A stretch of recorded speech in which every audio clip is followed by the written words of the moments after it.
আসসালামু আলাইকুম। পিতার জমি খারিজ করতে কি কাগজপত্র লাগবে, কি করতে হবে, কত টাকা লাগবে এই বিষয়ে এক ভাই জানতে চেয়েছেন। আসলে পিতার জমি খারিজ করা খুবই সহজ।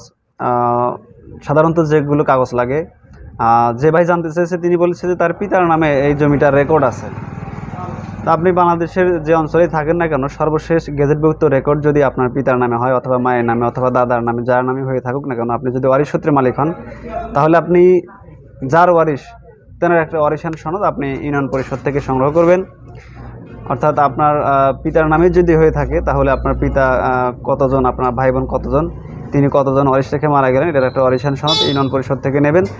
আর আপনার ওই জমির পর্চা, যেহেতু তেনার নামে সর্বশেষ গেজেটভুক্ত রেকর্ড আছে, অর্থাৎ খতিয়ান বা রেকর্ড সূত্রে তিনি জমির মালিক, তাহলে সেই খতিয়ানটা নেবেন। আর ওয়ারিশদের ভোটার আইডি ফটোকপি, 1 কপি করে ছবি আর একটি ফোন নাম্বার, এই জিনিসগুলো নিয়ে আপনি ইউনিয়ন পরিষদে গিয়ে নামজারির জন্য বা জমা ভাগের জন্য বা জমা একত্রীকরণের জন্য আপনি যেটাই বলেন না কেন, খারিজ, নামজারি, মিউটেশন যাই বলেন না কেন, এটা আপনারা করে নেবেন।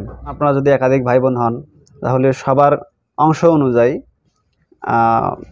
হিস্সা হয়ে, অংশ হয়ে একটা খতিয়ান, নামজারি খতিয়ানে, একটা ডিসিআরে আপনার সেই জমির তথ্যগুলো কিন্তু চলে আসবে। অর্থাৎ এজমালি রেকর্ড বা যৌথ মালিকানার রেকর্ড খতিয়ানে যেরকম একটা খতিয়ানে 4-5 জন মালিক থাকে, একাধিক মালিক থাকতে পারে, সেরকমভাবেই যদি আপনি পিতার একমাত্র ওয়ারিশ হয়ে থাকেন তাহলে আপনার সেই নামজারি খতিয়ানে, মানে আপনার সেই খারিজ করার যে কাগজ, সেই কাগজের মধ্যে আপনার একক নামই থাকবে। যদি আপনার একাধিক মালিক হন, একাধিক ওয়ারিশ হন, তাহলে কিন্তু আপনার একাধিক যে ভাই বোন যারাই থাকুন না কেন তাদের নামে অংশ হয়ে চলে আসবে।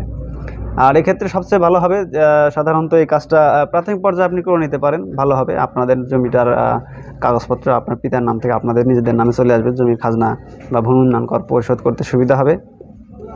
সবচেয়ে কার্যকরী যে উপায় সেটি হচ্ছে যে যদি আপনারা ওয়ারিশদের মধ্যে একটা বন্টন দলিল করে নেন। ধরে নেন যে আপনার পিতা মারা গেছে, আপনারা 3 ভাই 2 বোন আছেন। তো আপনারা 3 ভাই 2 বোন সবাই তো আর একটি জমির মধ্যে ভোগ দখল করেন না, অথবা দেখা গেল যে একটা জমি 5 শতক একটা জমি আছে, আপনারা সেই 3 ভাই 2 বোন সেই একটা জমিতে তো ভোগ দখল করা, চাষাবাদ করা সম্ভব না। এক দাগে কিন্তু ভোগ দখল করেন, এক একজন এক এক জায়গায় ভোগ দখল করে। অথবা ভবিষ্যতে আরেকটা সমস্যা দেখা দেয় যে কোনো একটা জমির দাম বেড়ে গেল, আপনারা মৌখিকভাবে ভোগ দখল করে নিচ্ছেন, অথবা বন্টন দলিল ছাড়া নামজারি করে নিচ্ছেন। তো এক এক জমি ভোগ দখল করছেন মৌখিকভাবে, যে বন্টন করে নিয়ে এবং নামজারি করে নিয়ে। কিন্তু কোনো একটা জমির দাম হঠাৎ করে বেড়ে গেল, তখন দেখা গেলো যে আপনি যে মৌখিকভাবে নিয়ে যে নামজারি করে নিয়েছেন, কিন্তু অন্য সবাই এসে কিন্তু তারপরে এসে কিন্তু দাবি করবে। মোট কথায় আমার যেটা সাজেশন, যেটা পরামর্শ আমার সকল ভিউয়ার, শুভাকাঙ্ক্ষী সকল সাবস্ক্রাইবারদের প্রতি, যে আপনি যখনই কোনো ওয়ারিশ সূত্রে মালিক হবেন, আপনার ওয়ারিশ কতজন, কে কোন পাশে কতটুকু জমি ভোগ দখল করছেন, এই সমস্ত বিষয়াদি নিয়ে আপনারা নিজেরা ঘরোয়াভাবে বসে সিদ্ধান্ত নেবেন কে কোন পাশে কতটুকু জমি ভোগ দখল করবেন। এটা ঠিক হওয়ার পর আপনার একটা বন্টন দলিল লেখক দিয়ে বন্টন দলিল লিখে সাব রেজিস্ট্রি অফিসে রেজিস্ট্রেশন করে নেবেন। দলিল রেজিস্ট্রেশন করার পর এই বন্টন নামার দলিল নিজেদের মধ্যে রেজিস্ট্রেশন করে নেওয়ার পর সেই বন্টন নামার দলিল মোতাবেক আপনারা নামজারি করে নেবেন। নামজারি করে নিলে নিজেদের মধ্যে ভবিষ্যতে আর কোনো ধরনের কোনো সমস্যা হবে না। যার যার জমির চৌহদ্দি সাম আলাদা হয়ে যাবে, নিজেদের মধ্যে আর কোনো ধরনের কোনো সমস্যা হবে না।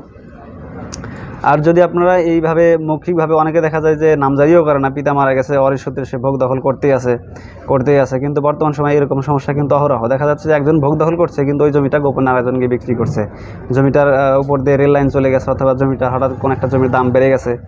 তো সবাই এসে কিন্তু ওই জমিটা মৌখিকভাবে, যদিও নিজেদের মধ্যে মৌখিকভাবে বন্টন করে নিছে, কিন্তু বন্টন দলিল রেজিস্ট্রেশন না থাকার কারণে কিন্তু সবাই এসে কিন্তু এখন ওই ভালো জমিটার দাম চাচ্ছে বা ভালো জমিটার ভালো পজিশন দাবি করছে।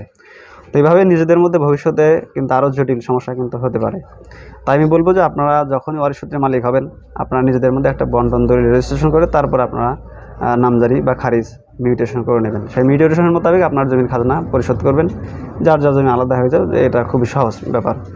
আর যাদের পিতা জমি কিনেছে, অর্থাৎ দলিল সূত্রে মালিক হয়েছে, অথবা দাদা জমি কিনেছে, নামজারি করেছে, তাহলে সেই একই ব্যাপার। মোট কথায় আপনার এরকম যদি কোনো সমস্যা থাকে, দেখা গেলো যে আপনার পিতার নামে RS রেকর্ড, BS রেকর্ড বা সর্বশেষ গেজেটভুক্ত যে রেকর্ডই থাকুক না কেন, তেনার নিজ নামে রেকর্ডকৃত সম্পত্তি আছে, আবার দেখা যাচ্ছে তার ক্রয়কৃত সম্পত্তি আছে, তাহলে এই সকল জমির দলিল, সকল কাগজপত্র নিয়ে আপনার যদি বুঝতে কোনো সমস্যা হয়, তাহলে আপনার এলাকার কোনো একজন দলিল লেখকের সহযোগিতা নিতে পারেন।